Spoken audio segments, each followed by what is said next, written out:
Hi dears, welcome back to my channel.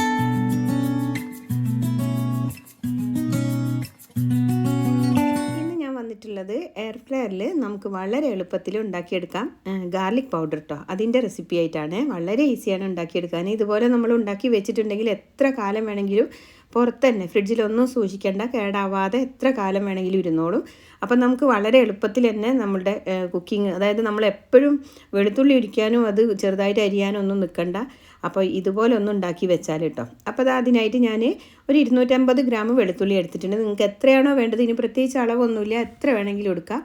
അപ്പോൾ ഞാൻ വെളുത്തുള്ളി ഒരു ഇടികല്ല് വെച്ചിട്ട് ഒന്ന് അങ്ങ് പൊളിച്ചെടുക്കുന്നുണ്ട് കേട്ടോ. എന്നിട്ട് നമുക്കതിൻ്റെ തൊലി പൊളിച്ചെടുക്കുകയൊന്നും വേണ്ട. അതിൻ്റെ മേലത്തെ ആ ഒരു കനം കുറഞ്ഞിട്ടുള്ളൊരു തൊലി ഉണ്ടാവുമല്ലോ, അതൊന്ന് അങ്ങ് മാറ്റി കൊടുത്താൽ മതി കേട്ടോ. ഇനിയിപ്പോൾ നിങ്ങൾക്ക് തൊലി പൊളിച്ചെടുത്തിട്ട് ഉണ്ടാക്കണം എന്നുണ്ടെങ്കിൽ അങ്ങനെ ഉണ്ടാക്കാം.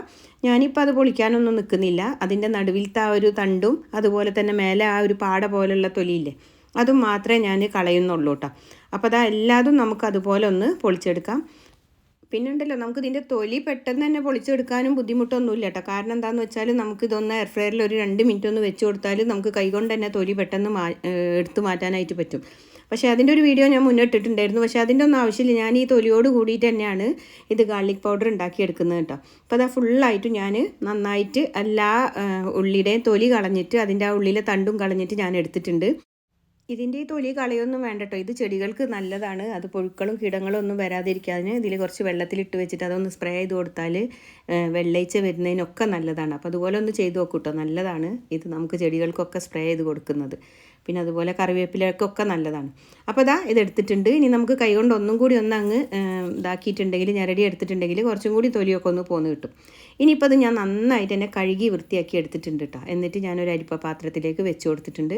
ഒരു ഇച്ചിരി വെള്ളമൊക്കെ ഒന്ന് പോയി കിട്ടട്ടെ, അതിന് വേണ്ടിയിട്ടാണ് കേട്ടോ. അപ്പോൾ കഴുകിയപ്പോൾ ഒന്നും കൂടി തൊലിയൊക്കെ പോന്ന് കിട്ടുന്നുണ്ട് കേട്ടോ. നന്നായിട്ട് ഒന്ന് തിരുമ്മി കഴുകിയെടുത്തതാണ്. ഇനിയിപ്പോൾ വെള്ളമൊക്കെ ഒന്ന് പോയതിൻ്റെ ശേഷം ഞാനിതാ ഒരു മിക്സിയുടെ ജാർ എടുത്തിട്ടുണ്ട്. അതിലേക്ക് നമുക്കിത് 2 ട്രിപ്പായിട്ട് വേണം ഒന്ന് ക്രഷ് ചെയ്തെടുത്താൽ മതി. പേസ്റ്റ് ആക്കി എടുക്കരുത് കേട്ടോ. ജസ്റ്റ് ഒന്ന് അങ്ങ് പൾസ് മോഡിലിട്ടിട്ട് ക്രഷ് ചെയ്തെടുത്താൽ മതി. ഇനി ഉണ്ടല്ലോ, ഞാനൊരു സിലിക്കൻ്റെ ട്രേയിലേക്കാണ് കേട്ടോ ഇത് ഇട്ട് കൊടുക്കുന്നത്. കണ്ടോ, നന്നായിട്ട് പേസ്റ്റ് പോലെ അരച്ചെടുക്കണ്ട, ഇതുപോലെ ഒന്നങ്ങ് ചതച്ചെടുത്താൽ മതി. നമ്മളിപ്പോൾ ഇനി മിക്സിയിലല്ലാതെ എങ്ങനെ ചതച്ചെടുക്കുകയാണെങ്കിലും ജസ്റ്റ് ഒന്ന് ചതച്ചെടുത്താൽ മാത്രം മതി കേട്ടോ. അപ്പോൾ ഇതിലുള്ള ഈ വലിയ ചതയാതെ കിടക്കുന്ന വെളുത്തുള്ളിയൊക്കെ എടുത്തിട്ട് ഒന്നും കൂടി മാറ്റി കൊടുക്കണം. കാരണം അത് ഒന്നിച്ച് നമ്മൾ എയർ ഫ്രയറിൽ വെച്ച് കൊടുക്കുമ്പോൾ ഒന്നിച്ച് വെന്ത് കിട്ടില്ല. അപ്പോൾ അതുകൊണ്ട് അതുപോലെ ചെയ്യുക. ഇനി ബാക്കിയുള്ളതും കൂടി നമുക്ക് മിക്സിയുടെ ജാറിലേക്ക് ഇട്ട് കൊടുത്തിട്ട് അതും കൂടി ഇതേപോലെ ഒന്ന് പൾസ് മോഡിലിട്ടിട്ട് ഒന്നങ്ങ് ക്രഷ് ചെയ്തെടുത്തിട്ട് വരാം കേട്ടോ. ഇതിപ്പോൾ ഞാൻ നേരത്തെ പറഞ്ഞിട്ടുണ്ടായിരുന്നു 250 ഗ്രാമാണ് എടുത്തത്. അതിൽ കൂടുതലായിട്ട് നിങ്ങൾ ഗാർലിക് പൗഡർ ഉണ്ടാക്കി വെക്കുകയാണെങ്കിൽ ഇത് 2 ട്രിപ്പായിട്ട് വേണം കേട്ടോ വെച്ച് കൊടുക്കാനായിട്ട്. കാരണം ഒരുപാട് അങ്ങ് കനത്തിൽ ഇട്ട് കൊടുത്തിട്ടുണ്ടെങ്കിൽ നമുക്ക് ടൈമും കൂടും, അതുപോലെ തന്നെ പെട്ടെന്ന് ആയി കിട്ടുകയില്ല.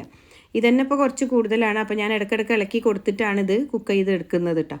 ഇപ്പോൾ അതിലുള്ള ചതയാതെ കിടക്കുന്നതൊക്കെ ഒന്നെടുത്ത് മാറ്റിയിട്ട് നമുക്ക് വീണ്ടും ഒന്ന് അതിലേക്ക് ഇട്ട് കൊടുക്കാം കേട്ടോ. അപ്പോൾ ഇനി നമുക്ക് എയർ ഫ്രയർ ഞാനൊരു 5 മിനിറ്റ് ഒന്ന് പ്രീ ഹീറ്റ് ചെയ്തെടുത്തിട്ടുണ്ട്. ആദ്യം അതിലേക്ക് വേണം ഇത് വെച്ച് കൊടുക്കാനായിട്ട്. പിന്നെ ഉണ്ടല്ലോ, നമുക്കിത് വെയിലത്ത് ഉണക്കിയെടുക്കാം കേട്ടോ. എയർ ഫ്രയർ ഇല്ലയെന്ന് വിചാരിച്ചിട്ട് നിങ്ങൾ ടെൻഷൻ അടിക്കണ്ട. നമുക്കിത് വെയിലത്ത് ഉണക്കിയെടുക്കാം. പക്ഷേ വെയിലത്ത് നിങ്ങൾ ഒരു 5-6 മണിക്കൂർ വെച്ച് കൊടുക്കണം. അതുപോലെ തന്നെ പ്ലേറ്റിലൊന്നും വെച്ച് കൊടുക്കരുത്. നമ്മൾ വാഴയുടെ ഇലയിലോ അങ്ങനെ എന്തിലേലും ആക്കി വെച്ച് കൊടുക്കണം. അല്ലെങ്കിൽ ഇത് പ്ലേറ്റിലാകെ ഒട്ടി പിടിച്ചിട്ട് നമുക്കിത് എടുക്കാനും ബുദ്ധിമുട്ടാവും. അപ്പോൾ അങ്ങനെ ചെയ്ത് നോക്കൂ, അതും നല്ലത് തന്നെയാണ് കേട്ടോ. ഇപ്പോൾ ഞാൻ എയർ ഫ്രയറിൻ്റെ ട്രേയിലേക്ക് വെച്ച് കൊടുത്തിട്ട് നന്നായിട്ടൊന്ന് പരത്തി വെച്ച് കൊടുക്കുന്ന, എല്ലായിടത്തേക്കും ആവുന്ന വിധത്തിൽ ഒന്ന് പരത്തി വെച്ച് കൊടുത്തതിൻ്റെ ശേഷം ഞാൻ എയർ ഫ്രയർ അടച്ചിട്ട് മാനുവൽ മോഡിൽ 180 ഡിഗ്രിയിൽ ഒരു 10 മിനിറ്റ് ഞാനൊന്ന് സെറ്റ് ചെയ്ത് വെക്കുന്നുണ്ട് കേട്ടോ. ഇതിനേക്കാളും കുറച്ചാണെന്നുണ്ടെങ്കിൽ ഒരു 5 മിനിറ്റൊക്കെ മതി. അത്രയ്ക്ക് പെട്ടെന്ന് തന്നെ ആയി കിട്ടും. പിന്നെ ഇതിൻ്റെ വെളുത്തുള്ളിയുടെ ഒരു തൊലിയോട് കൂടി നമ്മൾ ചെയ്യുന്നത് കൊണ്ട് ഇതിന് ജസ്റ്റ് ഒന്ന് കളറൊരു മൊരിഞ്ഞ കളറിൽ വരും കേട്ടോ. അതുകൊണ്ട് കുഴപ്പമില്ല. ഇത് തൊലിയുള്ള കാരണമാണ്. ഇനി തൊലി ഇല്ലാതെ നിങ്ങൾ എടുക്കുകയാണെങ്കിൽ നല്ല വൈറ്റ് ആയിട്ട് തന്നെ കിട്ടും കേട്ടോ. ഞാൻ തൊലിയോട് കൂടി എടുത്തത്. അങ്ങനെ എടുക്കുമ്പോഴാണ് നമ്മൾ എല്ലാത്തിലും ഇട്ട് കൊടുക്കുമ്പോൾ നല്ലൊരു ടേസ്റ്റ് ഉണ്ടാവുള്ളൂ. ഇപ്പോൾ ഓരോ 2 മിനിറ്റ് കൂടുമ്പോഴും ഞാനൊന്ന് തുറന്നിട്ട് അതേപോലെ ഒന്ന് മിക്സ് ചെയ്ത് വെച്ച് കൊടുക്കുന്നുണ്ട് കേട്ടോ. അപ്പോൾ ഇനി ലാസ്റ്റ് 3 മിനിറ്റാണുള്ളത്. അതും കൂടി ഞാൻ ഓപ്പൺ ചെയ്തതിൻ്റെ ശേഷം എല്ലാം കൂടി ഒന്ന് അങ്ങോട്ട് ഇളക്കി കൊടുത്ത് ഒന്ന് പരത്തി വെച്ച് കൊടുത്തിട്ട് വീണ്ടും നമുക്ക് അടച്ചിട്ട് ഫുള്ളായിട്ട് ഇനി ബാക്കിയുള്ളത് കുക്ക് ചെയ്തെടുക്കാം. ഇപ്പോൾ 10 മിനിറ്റും കഴിഞ്ഞിട്ടുണ്ട്. നമ്മളുടെ വെളുത്തുള്ളിയൊക്കെ നന്നായിട്ട് മൊരിഞ്ഞ് വന്നിട്ടുണ്ട്. കണ്ടോ, നല്ല ചൂടുണ്ട്. നന്നായിട്ട് കൈകൊണ്ട് തൊടുമ്പോൾ തന്നെ പൊടിഞ്ഞ് വരുന്നുണ്ട് കേട്ടോ. അപ്പോൾ ഇച്ചിരി ഒന്ന് ചൂടാറാനും വേണ്ടിയിട്ട് കാത്തിക്കുക. ഒരുപാട് നന്നായിട്ട് തണുത്ത് അറിയതിൻ്റെ ശേഷം പൊടിക്കാൻ പറ്റില്ല. കാരണം എന്താണെന്ന് വെച്ചാൽ വീണ്ടും ഇത് തണുത്ത് പോകും. അതുകൊണ്ട് തണുത്ത ആറാൻ വേണ്ടി കാത്തു നിൽക്കരുത്. നിങ്ങൾ ചെറിയൊരു ചൂടോട് കൂടി നമ്മൾ ഒട്ടും തന്നെ വെള്ളത്തിൻ്റെ അംശമില്ലാത്ത ഒരു മിക്സിയുടെ ജാറിലേക്ക് ഇട്ട് കൊടുക്കുക. എന്നിട്ട് നമുക്കിത് ഫൈൻ പൗഡറായിട്ട് പൊടിച്ചെടുക്കാം കേട്ടോ. പിന്നെ അത് മാത്രമല്ല 2 ട്രിപ്പായിട്ട് വേണം പൊടിച്ചെടുക്കാനായിട്ട്. ഇപ്പോൾ കണ്ടതായി ഞാനിത് പൊടിച്ചെടുത്തിട്ടുണ്ട്. നല്ല പൊടി പോലെ ആയിട്ടുണ്ട്. കണ്ട നല്ല മണമൊക്കെ വരുന്നുണ്ട്. വെളുത്തുള്ളി പൊടിച്ചെടുത്താൽ പ്രത്യേകിച്ച് നല്ലൊരു മണമാണല്ലോ.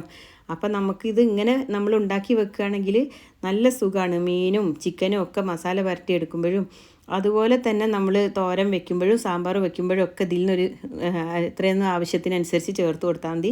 നല്ലൊരു ഫ്ലേവറാണ് കേട്ടോ.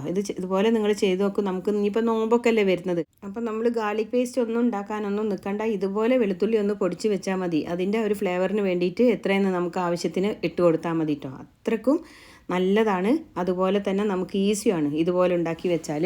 അപ്പോൾ അതാ ഞാൻ ഫുള്ളായിട്ടും പൊടിച്ചെടുത്തിട്ടുണ്ട്. ഇനിയിപ്പം നമുക്ക് ഇതിനുണ്ടല്ലോ ഞാനൊരു കണ്ടെയ്നറിലേക്ക് ആക്കി കൊടുക്കുന്നുണ്ട്. ആദ്യം നന്നായിട്ട് തന്നെ കഴുകി ഉണക്കി ഒട്ടും തന്നെ വെള്ളമില്ലാത്തൊരു കണ്ടെയ്നറിൽ വേണം നമ്മളിത്, എയർ ടൈറ്റ് ആയിട്ടുള്ള കണ്ടെയ്നറിൽ വേണം ആക്കി വെക്കാനായിട്ട്.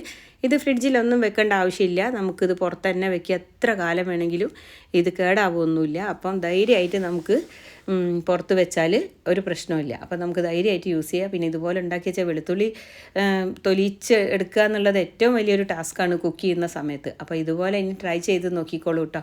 ഇനിയിപ്പോൾ ദാ ഞാനൊരു ചീരയുടെ തോരൻ വെച്ചിട്ടുണ്ട്. അതിലേക്ക് ഞാൻ ഒരു 1/2 ടീസ്പൂണോളം ഈ ഗാർലിക് പൗഡർ ഇട്ട് കൊടുക്കുന്നുണ്ട്.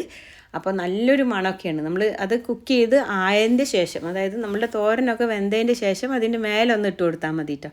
അപ്പോൾ നല്ലൊരു മണവും അതുപോലെ തന്നെ നല്ല ടേസ്റ്റുമാണ്. അപ്പോൾ ഇത്രയേ ഉള്ളൂ ഇന്നത്തെ വീഡിയോ. എല്ലാവർക്കും ഉപകാരമായി എന്ന് വിചാരിക്കുന്നു. അപ്പോൾ എല്ലാവരും ട്രൈ ചെയ്ത് നോക്കുക. അതുപോലെ തന്നെ വീഡിയോ ഇഷ്ടമായിട്ടുണ്ടെങ്കിൽ എപ്പോഴും പറയുന്ന പോലെ ചാനൽ സപ്പോർട്ട് ചെയ്യാനും തീർച്ചയായിട്ടും നിങ്ങളുടെ അഭിപ്രായങ്ങൾ അറിയിക്കാനും അതുപോലെ തന്നെ ഫ്രണ്ട്സിനും റിലേറ്റീവ്സിനും എല്ലാവർക്കും ഒന്ന് ഷെയർ ചെയ്ത് കൊടുക്കാനും പിന്നെ ഒന്ന് ലൈക്ക് ചെയ്യാനും മറന്നു പോകരുത് കേട്ടോ. പുതിയൊരു വീഡിയോയുമായി നമുക്ക് പെട്ടെന്ന് തന്നെ കാണാം. Take care. Thank you for watching.